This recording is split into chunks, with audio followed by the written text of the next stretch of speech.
স্বামীর কাছে স্ত্রীরা এই চারটি জিনিস দাবি করলে স্বামী যদি তা পূরণ না করে ওই স্বামী জাহান্নামে চলে যাবে। স্ত্রীকে বিয়ে করার পরে শুধু খালি তাকে দিয়ে ঘরের কাজ করালা, তার থেকে শুধু খালি খেদমত নিলা, তার সাথে গোলামের মতো আচরণ করলা, নবী করিম সাল্লাল্লাহু আলাইহি সাল্লাম বলছেন তুমি যদি তার হক আদায় না করো কিয়ামতের ময়দানে আল্লাহর কাছে এক পা সামনে এগোতে পারবা না, তুমি জান্নাতে যেতে পারবা না। একবার নবী করিম সাল্লাল্লাহু আলাইহি সাল্লামের কাছে সাহাবারা আসলেন, এসে বললেন ইয়া রাসূলুল্লাহ আমাদের স্ত্রীদের ব্যাপারে কোন হক আছে নাকি? নবী করিম সাল্লাল্লাহু আলাইহি সাল্লাম বলেছেন চারটি হক যদি স্ত্রীদের আদায় না করো আর স্ত্রীরা যদি তোমাদেরকে ক্ষমা না করে মনে রাখবা একবার জান্নাতের দিকে যেতে পারবা না। বড় কঠিন কথা। স্ত্রীর মর্যাদা বোঝাতে গিয়ে আল্লাহ সুবহানাহু ওয়া তাআলা বলেছেন হুন্না লিবাসুল লাকুম ওয়া আনতুম লিবাসুল লাহুন্না, তোমরা একে অপরের পোশাক। এই জায়গাটাতে আল্লাহ পাক স্বামী এবং স্ত্রীকে সমান অধিকারের কথা বলে দিয়েছিলেন। এই জন্য অবশ্যই খেয়াল রাখতে হবে আপনার স্ত্রীকে আপনি সর্বোচ্চ তাকে মর্যাদা দিতে হবে, তার অধিকার আপনাকে আদায় করতে হবে। প্রথম নাম্বার হচ্ছে সে যদি আপনার কাছে মোহরানা দাবি করে অবশ্যই আপনাকে মোহরানা দিতে হবে। এবার আপনি বলবেন যে হুজুর যদি মোহরানা দেওয়ার মতো ক্ষমতা না থাকে, মোহরানা দেওয়ার মতো ক্ষমতা না থাকলে আপনি বিয়ে করছেন কেন? আপনাকে বিয়ে করতে কে বলেছে? আপনার স্ত্রী যদি আপনার কাছে মোহরানা দাবি করে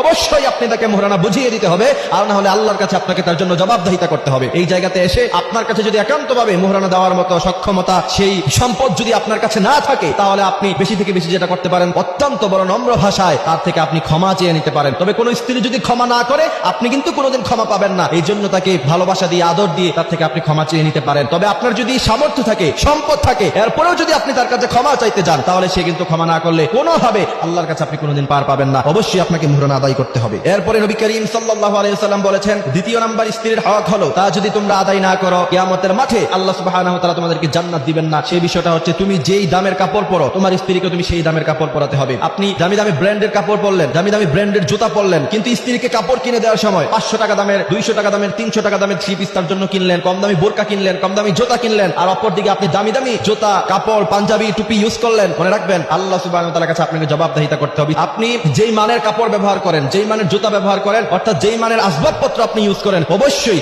আপনার স্ত্রীকে সেই মানের আসবাবপত্র আপনাকে দিতে হবে। তৃতীয় নাম্বার হচ্ছে আপনি যেই মানের খাবার খান স্ত্রীকেও সেই মানের খাবার খাওয়াতে হবে। আপনি রেস্টুরেন্টে যান, আপনি কাচ্চি ভাইতে যান, কাচ্চি ডাইনে গিয়ে প্রায় আপনি কাচ্চি খান, কিন্তু স্ত্রীকে জীবনে কোনোদিন কিনে দিলেন না, তাকে বিরিয়ানি খাওয়ালেন না। না, নবী করিম সাল্লাল্লাহু আলাইহি সাল্লাম বলেছেন তুমি যেই মানের খাবার খাও অবশ্যই তোমার স্ত্রীকে তুমি সেই মানের খাবার খাওয়াতে হবে। চতুর্থ নাম্বার হচ্ছে দুটি হক, সেই দুটি হক আপনাকে আদায় করতে হবে। একটি হচ্ছে বর্জনীয় আর একটি হচ্ছে করণীয়। যেমন কখনো আপনি তাকে গালিগালাজ করতে পারবেন না। দ্বিতীয় নাম্বার হচ্ছে আপনি কখনো তার চেহারায় আঘাত করতে পারবেন না, তাকে আপনি সর্বোচ্চ সম্মান দিতে হবে। এটা হচ্ছে করণীয়। এই জন্য প্রিয় ভাইয়েরা আমার এইসব বিষয়গুলি আল্লাহ সুবহানাহু ওয়া তাআলা আমাদেরকে খেয়াল রাখার তৌফিক দান করুক।